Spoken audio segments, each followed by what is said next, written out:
Bienvenidos al programa de Novelísimo, mis estimados televidentes y amigos de la península de Yucatán, allende fronteras y allende mares, allende continentes. Soy Jaime Novelo, este es su programa Novelísimo, y me da muchísimo gusto seguir platicando con Hermilo Alfaro Castro, amigo mío, escritor, contador público, igual que yo, pero a veces nos dedicamos más a contar historias que a contar cuentas, contamos cuentos. Así que, Hermilo, muchas gracias nuevamente por estar aquí en el programa de Novelísimo. Como siempre, Jaime, como siempre. Así es, y así ha sido durante tantos años, tantas historias, un poco más de medio siglo, ¿eh? Pero bueno, quedamos en el programa anterior de retomar en este segundo programa la historia, que me encanta eso, porque lo tenemos aquí tan cerca de Cancún, Isla Mujeres, y de Isla Mujeres, aparte de los vestigios no tan lejanos de sus casitas de madera, tenemos unos vestigios que no son de madera, son de concreto, y es precisamente la hacienda del pirata Mundaca. Visita obligada del turista cuando va por allá y lo llevan y le muestran. Yo he estado allá y me he aventado allá alguna, pues digamos, investigación visual, o sea, lo que me dice la vista inmediatamente. De ahí va la plática y le pedí, por eso le pedí a Milo, que así le llamo cariñosamente a Hermilo Alfaro, de que dejemos para este segundo programa el abundar sobre el tema del pirata Mundaca. ¿Y a dónde voy? Y por lo tanto, te expongo, te cuento, te pregunto o razono contigo, o una mezcla de todo esto, para poder avanzar en este encantador programa que me estás concediendo tener contigo. Cuando estuve en la hacienda Mundaca, lo primero que me di cuenta es de que tiene un círculo que rodeaba la hacienda. Todavía quedan vestigios. Por otra parte, los 4 puntos cardinales están notorios todavía, como los tenía marcados. Y algo que me llamó mucho la atención, el gorro frigio. El gorro frigio es ese gorrito tipo Santa Claus, un poco más chico, que usaban los revolucionarios, los que independizaban países. Y tiene, hasta donde sé, si me equivoco, perdón por equivocarme, tiene un origen masónico. Entonces, sí coincido contigo. Y creo, por simple razonamiento, que mucho pirata, corsario o bucanero era masón. Como también mucho capitán de barco de guerra o mercante era también masón. Y si en alta mar se encontraban como enemigos, si alguno quedaba vivo, se daban la mano, se hacían lo que se hace en la masonería, se identificaban y se respetaban la vida. Y ahí, sobre este punto de la hacienda del pirata Mundaca, sigámosle llamando así, es que quería yo que hablemos, que ya te estabas calentando y te dije, aguántate el siguiente programa. ¿Cómo está lo que te acabo de comentar? ¿Coincides? ¿No coincides? ¿Complementas? El problema que tenemos en Isla Mujeres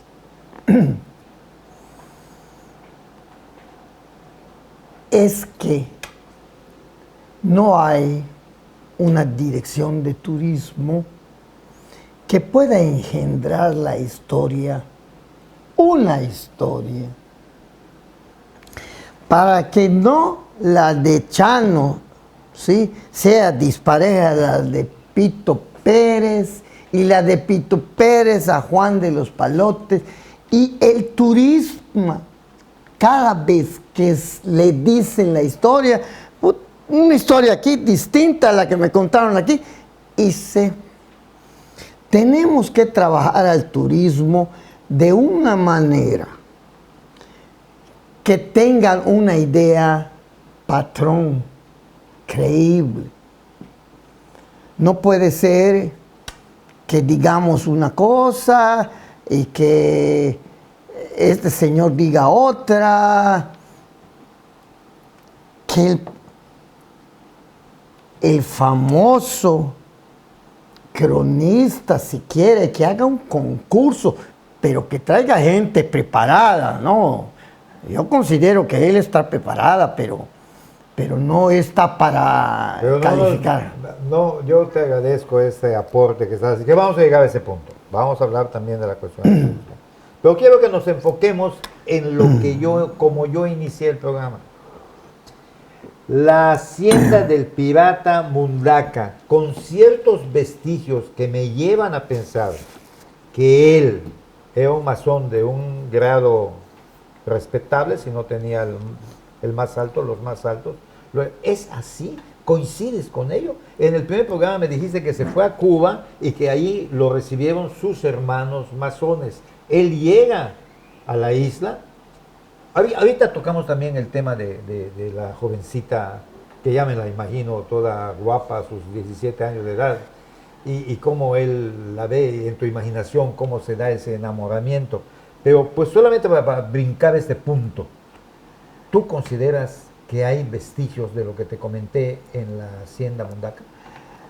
Desgraciadamente han lastimado mucho a la hacienda.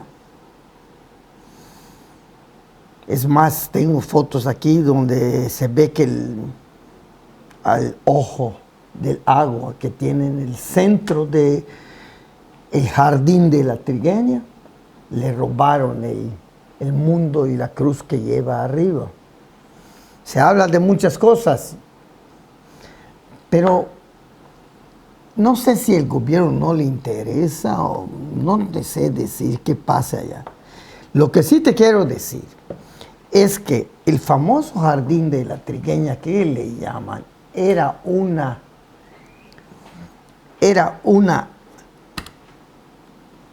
¿cómo le llama?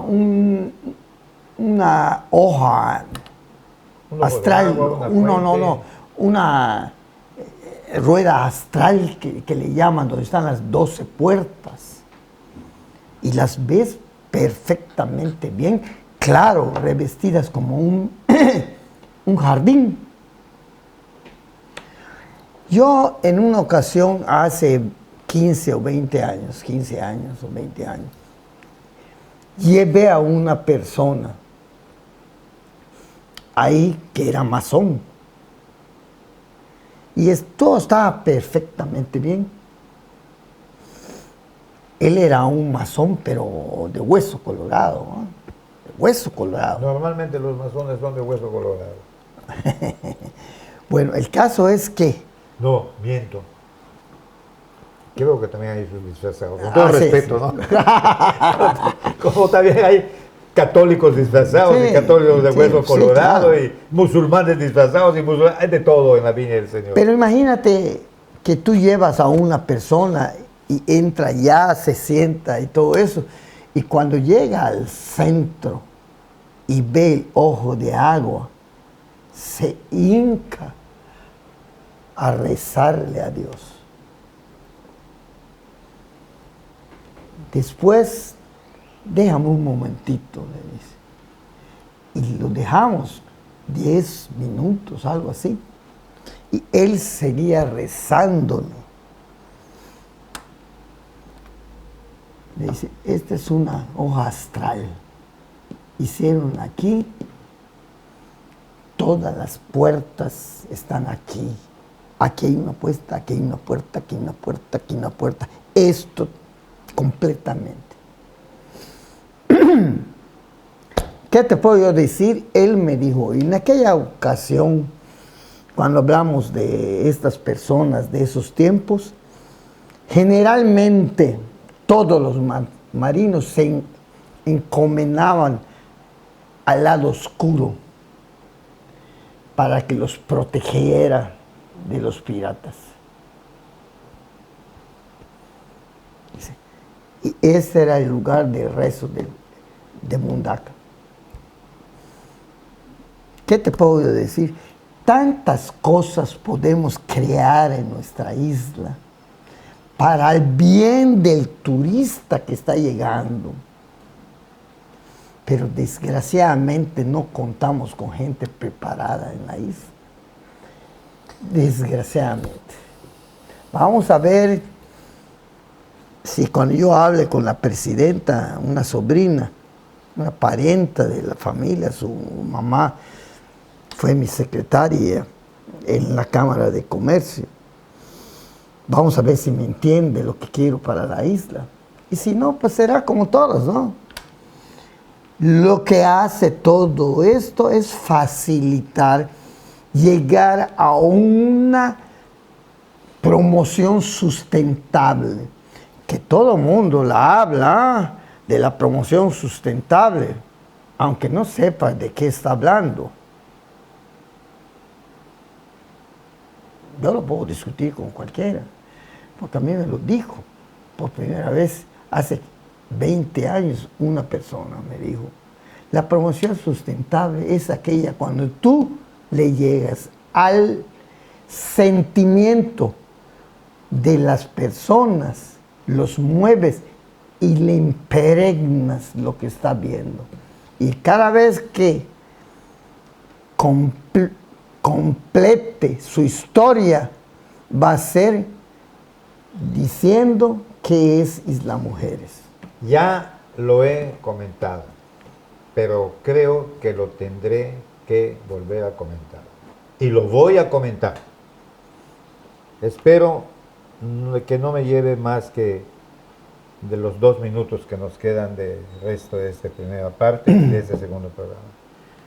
La primera vez que estuve en Roma, tendría yo unos 27 a 28 años, y tomé un tour a Castel Gandolfo, el palacio de descanso del Papa. Y tomamos el tour, compramos el boleto allá, nos subimos al camión turístico en una agencia de viajes, y yéndonos el grupo de 5 personas que éramos, mi hermano recién, que en paz descanse, ya saliendo de la carrera de contador público, y yo tendría unos 2 años de haber terminado con otros 3 compañeros, unos 5. Nos toma el camión y una persona más o menos de nuestra edad, de la que tenemos nosotros ahorita, un magnífico narrador e imaginativo guía de turistas, nos dice cuando salimos de Roma, estamos ahorita sobre la vía Apia. Y yo, que siempre he sido preguntón, le pregunto, ¿y qué es la vía Apia? ¿O qué era la vía Apia? La vía Apia era la carretera, digámosle de esta manera, nos explica, que conducía al Mediterráneo, mar en medio de la tierra, Mediterráneo, y donde las legiones romanas caminaban, marchaban para conquistar todo ese que se conoce como el Medio Oriente y la parte en su lado contrario de África. Por cierto, aquí hay una anécdota, más o menos, nos dice el guía, ojalá yo recordase su nombre y no lo tengo, venía caminando cuando los cristianos estaban siendo matados, crucificándolos y sirviendo como alumbrando el camino, los quemaban en postes que ponían los romanos allá, y así estaban siendo tratados por el entonces emperador romano. Y bueno, viene San Pedro, ya vemos los narros de San Pedro, huye de Roma. San Pedro, por algo le ponen, desde mi interpretación, lo ponen a la cabeza de la iglesia porque mostró mucha valentía, pero también demostró cobardía. Y la cobardía no hay que verla en él como un defecto, sino hay que verla como parte de su esencia humana. Porque si tuvo 3 negaciones hacia Jesucristo, también sacó la espada y le cortó la oreja y al esbirro que tenían ahí los fariseos para agarrar a Jesucristo en la noche que lo atrapan. Bueno, yo así lo veo, Viene enfrente una persona vestida de blanco cuando él está huyendo por la vía Apia y le pregunta San Pedro, ¿a dónde vas? Y él dice, voy a Roma. ¿Eres cristiano?, le pregunta él, y dice el hombre de blanco, le contesta, sí soy cristiano. Ten cuidado, no vayas, porque nos están crucificando. Y contesta el hombre de blanco, a eso voy, a que me vuelvan a crucificar. Le cae el 20 a San Pedro, clava su báculo de mando, que es un bastón largote, de donde dicen que salió un árbol frondoso, y se regresa a Roma. Y el resto de la historia ya lo conocemos. Entonces, ¿qué es lo que sucede en aquel camión lleno de latinoamericanos, argentinos, colombianos, mexicanos y todo, que así se llenaba el camión? Una emoción tremenda. Y le pido al guía, por favor, permítenos bajar para que nuestros pies pisen esta vía Apia donde caminaron los cristianos, especialmente de esa... Hay una película muy emotiva que se llama Quo Vadis, que en el antiguo latín significa, o quiere decir, ¿a dónde vas? Porque es lo que le pregunta San Pedro al hombre de blanco, ¿no? Y bueno, no, porque nos vamos a atrasar, pero ya todo el público, todos los dije público, no público, todos los turistas que estábamos en ese momento en el camión, exigimos y nos bajamos y hubo hasta quienes nos quitamos los zapatos para que mis pies pisen esas piedras milenarias donde caminaron y caminó aquel. Y con esto quiero terminar esta primera parte de este primer programa, porque regresaremos en la segunda parte el desperdicio turístico que se está haciendo de la historia de un personaje isleño, ya le quiero llamar así, el pirata Mundaca. Así que regresamos. Las cosas que queremos, los proyectos que empiezan, las ilusiones concretadas necesitan una asesoría legal y una base concreta. Notaría 64. Respaldamos tus actos legalmente.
Estimado amigo, un pirata llamado Mundaca. Leí el libro y te quiero decir, lo leí más de una vez. Me gustó. Desde luego, reconozco en ti mucha imaginación, mucho, como bien dijiste en algún momento, no me acuerdo si de la plática previa a este programa o durante la primera parte, donde decías, esos espacios que no están llenados cuando se hace una narrativa histórica, yo los lleno con la imaginación, con mi imaginación, a efecto de poder hacer una hilación que embone lo que ya se conoce de cuestión histórica con lo posterior. Esos espacios yo los lleno con la imaginación y coincido plenamente contigo que no soy experto, pero me atrevo a decirte, creo que todos los escritores tienen esa habilidad. Los escritores que se dedican a la novela histórica, porque el que solamente se dedica a la novela y está haciendo alarde de imaginación y hace una descripción, y en ese momento entró el amante y encontró a la dama de sus ensueños en un sofá que estaba enmohecido por el tiempo, pero que el toque que daba la penumbra que entraba por la ventana. Bueno, el cuate está haciendo una descripción de algo que sabe que le va a gustar al público y va a saborear esa, independientemente de la estructura de su novela. Pero en tu caso no es así, al menos no lo veo así, ni lo siento así. En tu caso te tienes que basar estrictamente en los elementos históricos comprobables que se prestan poco a discusión con otros investigadores de la historia, pero que tú lo estás matizando. Me encantó la parte donde dices que el pirata Mundaca, Fermín de Mundaca y Fermín Antonio. Fermín Antonio De Mundaca y Mariachiaga. y Madariaga. Mariachiaga. Mariachiaga. ¿Él era originario de dónde? De la región de Mundaca. ¿Que está en qué parte de España? ¿De Andalucía sería? Porque había mucho andaluz por acá. No. Está al lado de Francia. Ok. Bueno, sin caer en situaciones que después alguien del público nos pueda decir, ¡hey! No sabían dónde nació Mundaca. Es Pero- que él nace a las orillas de, del río Mundacá con Isosadarra. Oh, bueno. Pero cuando, vuelvo al punto que te quería yo comentar, ¿en dónde te sale la imaginación de que Mundaca tocaba guitarra? Y de repente cuando conoce a la famosa trigueña, dime cómo se llamó la trigueña, Prisca Gómez. Prisca Gómez, que hay una situación de descendencia que embona con algo relacionado contigo. Sí, bueno, la abuela de mi esposa se llamaba Prisca Gómez, que es descendiente de esa familia. La que está ahorita de presidenta es descendiente de Prisca Gómez. ¿De Pira Gómez? Sí, el hermano de doña Prisca Gómez, la abuela, es el abuelo de la presidenta municipal. Ellos fueron de Progreso, que se fueron a vivir a la isla hace muchos años, ¿no? Fíjate que es esta parte, además, esta parte de la guitarra de Mundaca, que además tú me haces la aclaración, mal llamado pirata, porque en ese año en que aparece él, segunda mitad, si no me equivoco, de los 1800, ya la piratería había desaparecido, pero también me haces ver que lo que no había desaparecido era la piratería de la tráfica de negros, porque Cuba seguía manteniendo la esclavitud.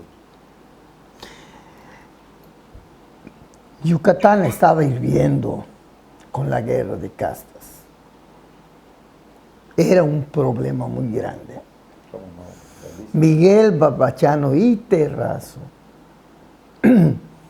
que para mí fue un gran gobernador, De origen campechano, lo que sea. Igual que Méndez. Bueno, Lo es que una sea. cosa curiosa que en realidad los dos de la misma ciudad estaban encontrados políticamente. Lo que sea. La persona que hace el bien merece No importa que de dónde sea, no así importa de dónde sea. Estoy Porque eso de totalmente que acuerdo con el eso. que administre ese tiene que ser de aquí porque él es... Si tienes una persona que está haciendo mejor las cosas que cualquiera, déjalo allá. No tiene nada que ver el gobierno. Tiene que ver que haga el bien. Si tanto hablas de decir que esto va a costar 10 pesos, tienes que ver que cueste 10 pesos. Pero no es por decir, tienes que hacer que todo lo que concatena llevar esto sea más barato, para que le llegue más barato. Claro, Pero no hablemos de política. así es. Entonces yo te hablaba de este muchacho, cuando en aquella época estaba viviendo, a todos los mayas que delinquían y los agarraban, Con las armas en la mano. ¿sí? Los mataban, los descuartizaban y los colgaban en las esquinas. Don Miguel Babachano pensó que eso no traería nada bueno. Nada más espíritu de venganza. A que termine la guerra de castas, porque ya estaba escrito que no había guerra de castas, ya habían hecho el pacto de Sucacap. Entonces, bajo esa situación, don Miguel Babachano dice, vamos a hacer algo, pues no los vamos a matar, pues tampoco los podemos dejar aquí. Entonces vamos a llevarlos a Cuba, ya que estén cuando menos van a vivir. Y agarran ellos la manera de sacarlos, después de que supuestamente agarraron a un cozumeleño con unos, no los había llevado, los estaban allá. Tratan de traer a un especialista. Como Babachano era, pues todos saben que Babachano era de la gran logia. Entonces él cuando llega a La Habana y se va a su logia, platica su problema. Y le dicen los empresarios, te vamos a presentar a una persona. Ahí es donde él ya estaba retirado básicamente y se le presenta a él. Pero no podía decir el señor que trabajaba para el gobierno, porque la esclavitud ya se había acabado en 1810. En México. En México. En Cuba no. En Cuba no. Bueno, algo se cayó, ¿eh? No, todo bien. Y entonces, bajo esta situación, ¿no?, le dicen a él que si quería venir a ayudarlos, tendría que estacionarse o en Contoy, en la isla de Contoy, o en Isla Mujeres o Cozumel. Él llega a Contoy, analiza, ve que no hay agua y se va a Isla Mujeres. En Isla Mujeres es bien recibido básicamente, le dan un lugar para que esté y él, bajo aquel signo temeroso de los mayas, que hacían sus achones para que nadie pasara a la península, dejar la isla. Bajo esas circunstancias, con su barco enfrente, les daba tranquilidad a los isleños, porque los mayas veían hasta el fondo ese barco está muy duro. Un barco artillado. Y ellos no tenían lanchas tampoco, barcos como para cruzar y toda la cosa. No, tenían canoas quizá cuando mucho. Sí, entonces, era una seguridad que habían canoas para cruzar esos breves 7 kilómetros que tenemos de la parte insular a la parte continental, sí. Y entonces, bajo esas circunstancias, fue bien recibido. Y él empieza a ayudar y pues llevó de todo para hacer allá. Hizo su hacienda y todo muy bonita. Pero cuando él llega, lo recibe Juan Tomás, que era el padre de la trigueña. Acuérdate que en aquella época la gente se casaba con jóvenes. Eso. O sea, las jóvenes se casaban de 15 años. Mi madre se casó de 15 años. ¿No? Y se casaban con más grandes. Exceptuando a la parte de nuestros queridos indígenas mayas, que también la pareja masculina era muy joven, contrariamente entre la gente blanca, hablemosle de esta manera, sin caer en situaciones de clasismos ni racismos peyorativos, simplemente siendo objetivos. Sí, había gente adulta, hombres adultos que se casaban con mujeres muy jóvenes. Sí, definitivamente. Era un tanto como- Dote, y había el dote. Mi papá le llevaba a mi mamá 15 años.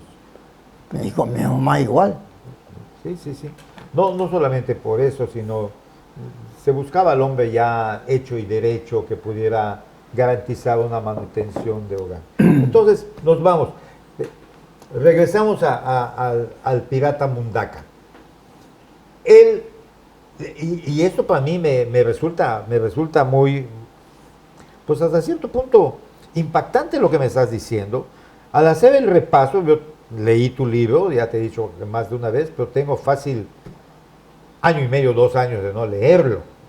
Entonces, ahorita estás refrescándome el hecho de la lectura. Y efectivamente, tú sacas a colación un elemento que bien puede haber sido muy real, pero fue una historia no escrita, fue una historia de hechos, no fue una historia de derechos.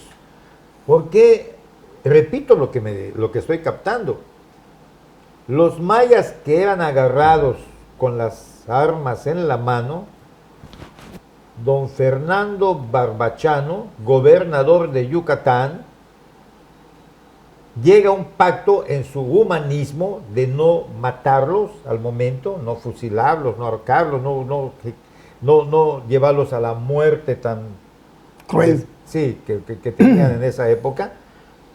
Y en su logia le dan la idea de darle la mano, como sucede en el mundo masónico, todo el mundo En La sabemos Habana. eso. En La Habana, que tiene también hay una masonería muy viva allá en La Habana, es que enlaza con ellos y le dan la idea, tráelos para acá, cumples con respetar vidas y te evitas que estas gentes que los agarraste armados, pues ahí vas a estar agarrando posiblemente, si no a líderes, a futuros líderes. Él acepta, ya un tanto retirado del mundo de la, pues quiero decirle, posiblemente yo esté equivocado, del comercio con la cuestión de la esclavitud, y viene para acá. Y es así como también tiene que garantizar la vida de la gente isleña, que habían huido de la parte poblada del oriente de Yucatán y que no podían ya llegar a Mérida porque todos los caminos estaban cerrados por los mayas. Por eso es que Cozumel e Isla Mujeres llega a ser poblada por gente de tez blanca. Es común encontrar hasta hoy ojos claros en la descendencia de aquellas personas. Y empieza a patrullar con su barco artillado y evita que los mayas entren a Isla Mujeres, que bien pudieron haberlo hecho, ¿eh? Sí, pero Sí, no, fácil. sí. Sí. Bueno, ya me quedó claro. Al repetirlo, yo puedo escuchar una cosa, pero si la repito, como que me queda más claro. No es mi sistema de aprendizaje. Acuérdate que él realmente venía camuflaseado con los números de pirata. Lo único que le pidió el gobierno es que no dijera que estaba en coordinación con el gobierno. Y si lo agarraban, por ninguna razón tenía que mencionar al gobierno. Es por esa razón que a él le dicen, pásate como pirata, como lo que tú quieras, y haz lo que tú quieras, que te crean un pirata. Y él se hacía pasar por un pirata realmente. Aunque él jamás jamás lastimó a ningún isleño. Jamás hizo una tropelía piratesca. Jamás. Claro, ahí dicen que había venido porque robó un barco de licor y que... Es como que... Ya la piratería había desaparecido como tal, ¿eh? Ya no comemos esas cosas, ¿no? Lo comen, pues, aquellos que no tienen que decir. ¿Me entiendes? Mira, Milo, nos está llevando más tiempo, afortunadamente, de hablar. del pirata Mundaca. ¿Y por qué digo afortunadamente? A mí me encantan las historias, las vivo mucho. No cualquier, depende también quién me la cuente y que yo la crea, para que yo la disfrute. Entonces estamos terminando este primer programa, pero vamos a seguir, afortunadamente me has aceptado otro programa. Vamos a seguir hablando del pirata Mundaca porque sí tengo algunas precisiones que hacer o mejor dicho, que preguntarte para que yo pueda hacer esas precisiones. Entonces vamos a dejar esta parte de lo que es la hacienda del pirata Mundaca e incluso el potencial que tienes las mujeres inexplotado y hasta cierto punto aún inexplorado de poder capitalizar turísticamente la historia del pirata Mundaca. Es muy triste escuchar. Pero no me lo digas ahorita, Milo, porque bueno. me va a llevar el tiempo y nos va a ganar. Mejor lo dejamos para el siguiente programa. Ya, no quiero repetir lo que ya dije. Vamos a iniciar el programa con lo que acabamos de mencionar. Así que mis estimados televidentes y amigos de la península de Yucatán y más allá, fronteras, muchas gracias por la preferencia de su atención.